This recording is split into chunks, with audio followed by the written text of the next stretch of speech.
The Congress's hopes of revival in Uttar Pradesh are riding on a boat.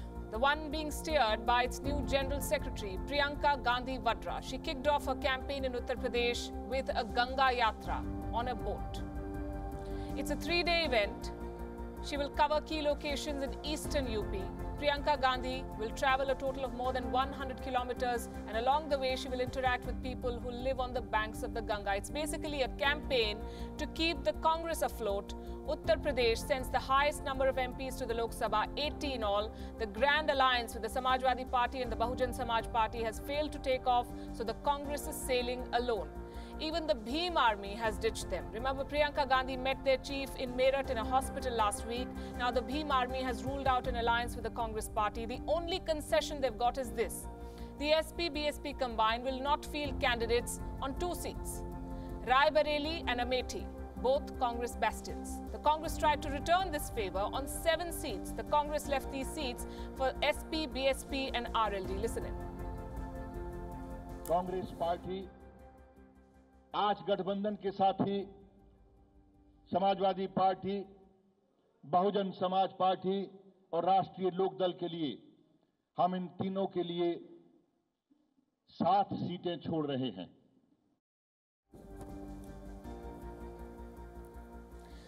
Turns out they weren't impressed. Look at Mayawati's reply, which she gave on a public platform. Mayawati tweeted, and I'm quoting, "The Congress is free to put up candidates in all Uttar Pradesh seats. Our alliances are strong enough to defeat the BJP. The Congress should not create confusion about any alliance with us." She means the BSP-SP combined. That's a snub yet again. Mayawati does not want the Congress's concessions. She's trying to pitch herself as an alternative to both the Congress and the BJP. She will not hedge her bets on any alliance. The only alliance she's made with is with Akhilesh Yadav.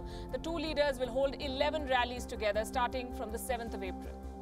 But coming back to Priyanka Gandhi, her task isn't easy. Uttar Pradesh has been a tough nut to crack for the Congress. The party's presence has shrunk over the years. It is far behind the regional players and the BJP. So far, the Congress only has one alliance partner, and that too is a fraction of a party, a half partner. The Apna Dal, led by Krishna Patel. 2 Lok Sabha tickets for this party. So what is Priyanka Gandhi's magic mantra? What is she going to do? Soft Hindutva, what else? The good old political ploy of her party. The symbolism and imagery is hard to miss. She offered prayers at the Sangam. Her boat ride will end in the temple town of Banaras, which also happens to be Prime Minister Narendra Modi's constituency.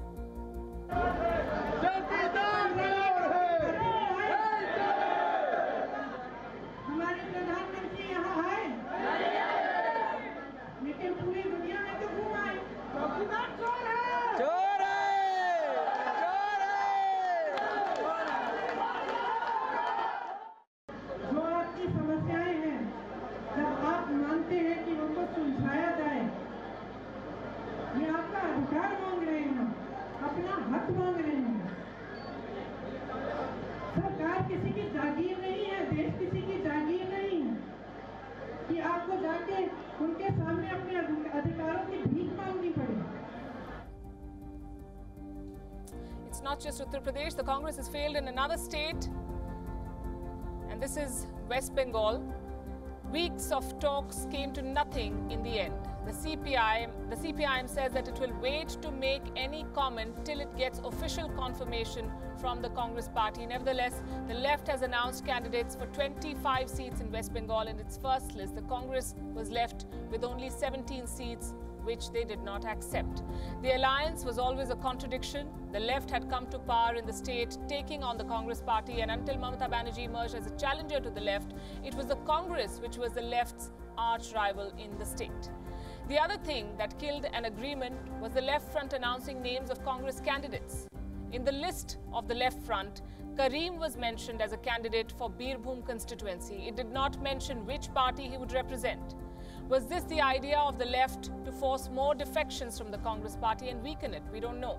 The left has often spoken about uniting to take on the BJP, but as with many things left, the gap between words and action remains huge. So what are the implications of this falling out? One, the race will be a four-cornered one now. In the 2014 election, Trinamool Congress won 34 out of the 42 seats in West Bengal. With the vote share touching nearly 40%, the left front was second in terms of vote share with nearly 30% of the vote, but it got only 2 seats. And that was the worst performance for the left in the state in many, many decades. The BJP also won 2 seats in 2014, but the vote share of the BJP rose sharply. It was 17%, and that signified the rise of the Saffron Party in West Bengal. The Congress won 4 seats, but polled only 10% of the votes. So in specific small pockets, the Congress was strong, but on the whole in the state, the party saw significant cut in the votes. They say one swallow does not make a summer. So we look at the previous elections, 2009. Then again, the left front was the largest party in terms of votes, but in terms of seats, it won only 15. Mamata Banerjee got more, 19 seats out of 42. The Congress clocked 13% of the total votes, but won only 6 seats. So it's clear the left is on the wane in West Bengal. There are no new leaders to build the party around them. Mamata Banerjee remains popular with the voters, and with left and Congress breaking up at the last minute, Mamata's main challenger now will be the Bharatiya Janata Party, the BJP.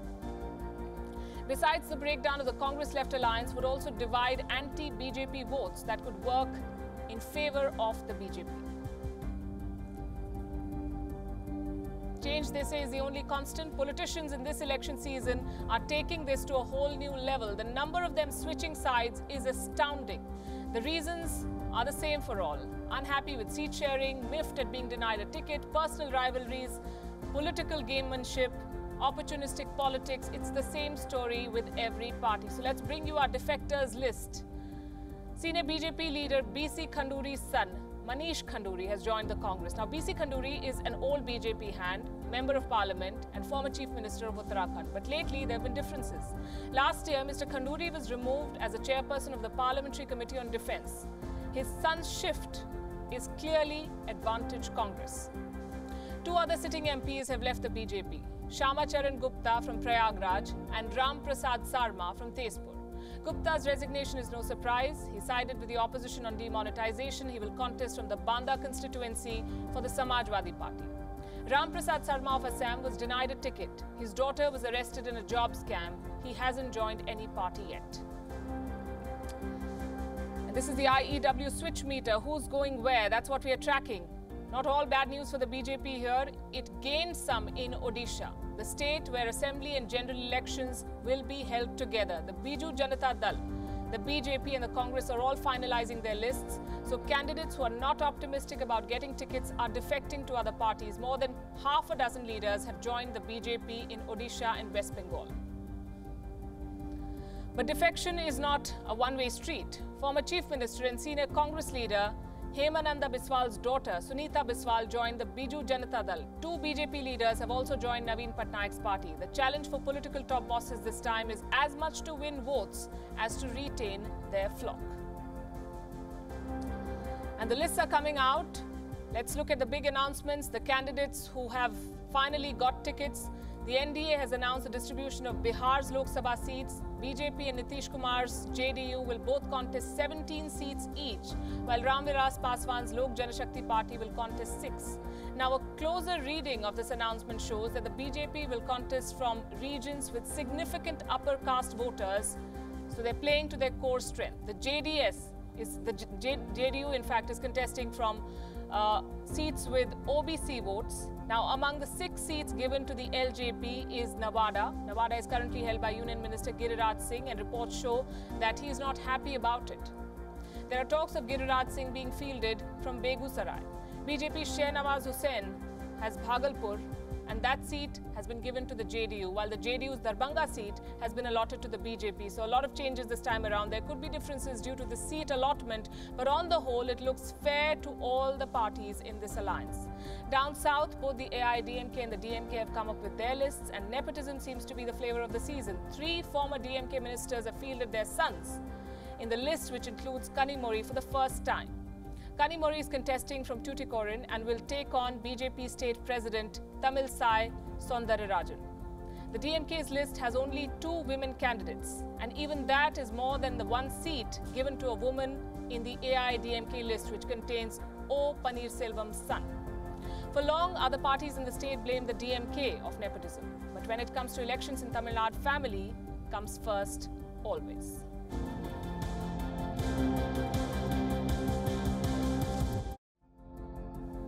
What's happening on social media? The BJP's social media strategy is getting a lot of steam. But the ruling party found itself wrong-footed over the weekend. The result was hilarious. The Maybe Chaukidar trend saw the Prime Minister and many union ministers attach the word Chaukidar, watchman, ahead of their names on Twitter. But things quickly unraveled when a bot started sending messages to everyone who used the hashtag Maybe Chaukidar. A note of thank you went out to a number of people who've been vocal critics of the Prime Minister and his policies, and also to a number of parody accounts, including a fake Nirav Modi. The tweets vanished soon enough, but the damage was done. Twitter had the last laugh. A lot was also made of former Union Minister MJ Akbar adding the word Chaukidar ahead of his name. Akbar's solidarity with the cause did not go down well with Twitter and Twitter users, given that he resigned after being accused of sexual misconduct by at least 20 women. Akbar first removed the word Chaukidar from his handle, but replaced it later. Go figure.